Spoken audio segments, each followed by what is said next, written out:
So today's topic, I'm gonna talk about it because nobody ever really wants to discuss it. That's right, we are talking about poop. Think about it. When is the last time your doctor ever asked you, when did the last time you went to poop? Never, because they probably don't care. They care, but they probably don't care.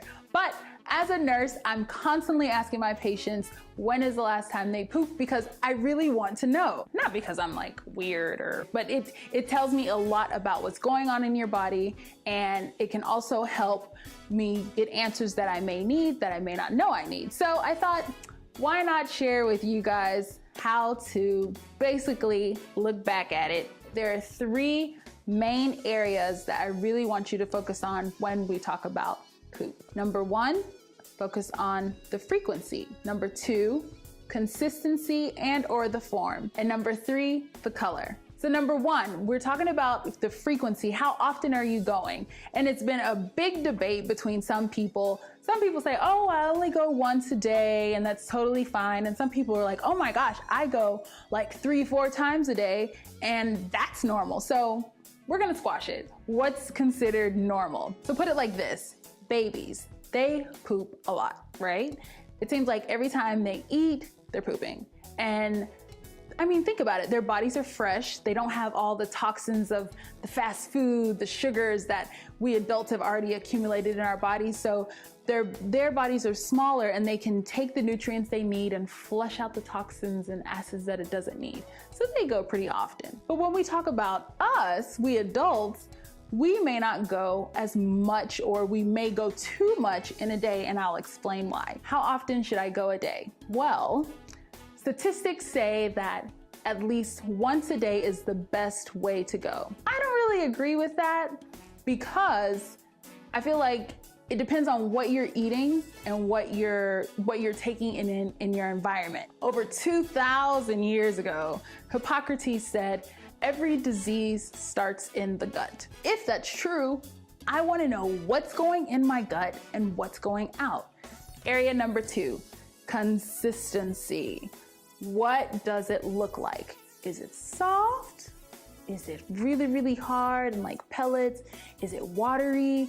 We're gonna talk about that. So when you look back after you've had a bowel movement and your stool is soft, or maybe it was really hard to go, that can tell you a lot about what's going on inside your body. We have a really handy tool that we can use to grade our consistencies of our stool, and that is called the Bristol stool chart. Bristol stool chart gives us 7 different characteristics of stool, which there are a couple more, but it gives us the basics, the meat and potatoes of, no pun intended. It gives us the meat and potatoes of what we're looking for when we look at our stool. Now, speaking of meat and potatoes, did you know it takes beef 4 days for your body to digest? It takes 4 days. So you eat a hamburger, steak, anything that came from a cow or from the beef family, you eat it, your body is taking time to break down this beef, and by the time it comes out, have you ever noticed you may have to strain just a little bit? That's why. When we talk about consistency, it's important to look at the way your stool is. So back to our chart. As you can see, number 1 has very small pellets. They can be small or large, but the key thing here is it's hard.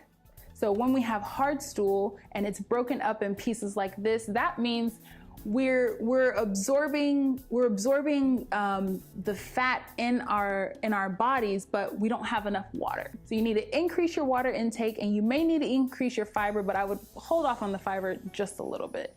But drink more water if you have number 1, okay? With number 2.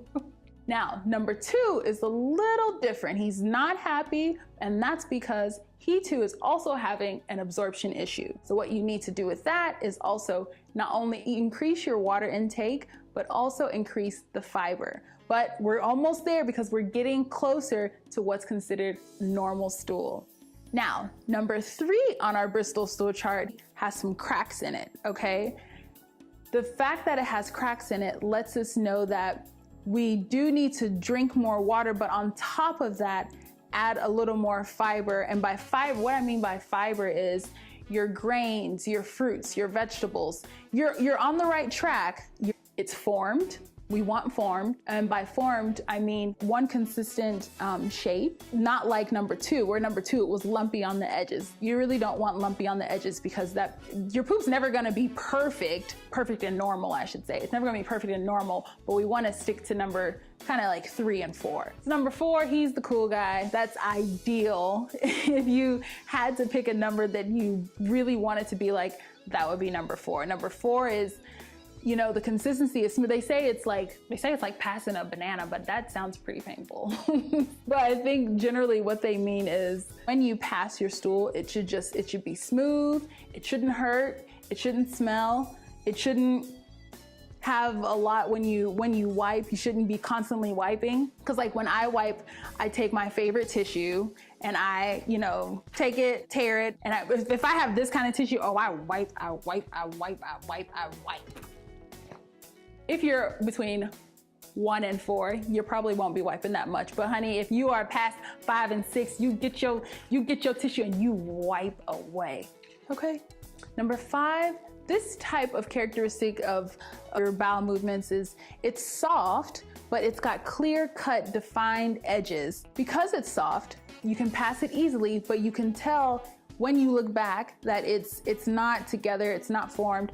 That's we're getting into the malabsorption issues where our stool isn't being formed together. So it could be an issue with the way the fats aren't coming together. Maybe you're taking too much bad fats and you need more good fats with your, you know, rich omega-3s. But just be mindful, if you see this kind of stool, it could be really close to a disease process or maybe already in a disease process in your gut that you may not be aware about. Now moving on to number 6. Number 6 is a little different because it's more fluffy. They're fluffier pieces. They may also float. If your stool is floating, that's a very clear sign that you are definitely having some malabsorption issues. Also, if you're seeing little oil, if you see oil in the toilet, that's fat, and the fat isn't being absorbed as it's supposed to be, which helps it pass through.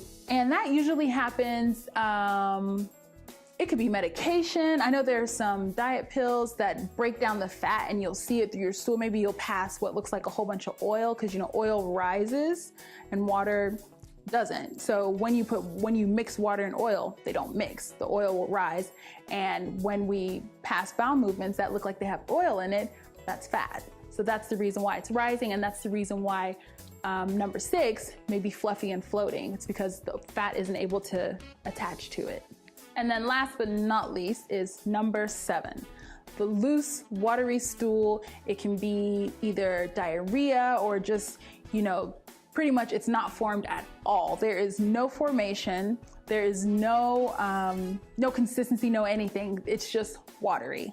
That it can be caused by anything from a parasite, maybe eating the wrong foods, vegetables that weren't cooked well, drinking bad water, or eating meats that weren't cooked well, pretty much from a bug. So if you have a stomach bug, you know, it's usually referred to as a stomach bug, you may have some diarrhea or loose stool like this, and you will definitely have to keep wiping and wiping. The same with number 6, you also have to keep wiping and wiping, and it's because the body isn't able to put your stool together with all these toxins and acids in there. So everything is just in the toilet, floating, not floating, and trying to run its course. In this scenario, let nature run its course, okay?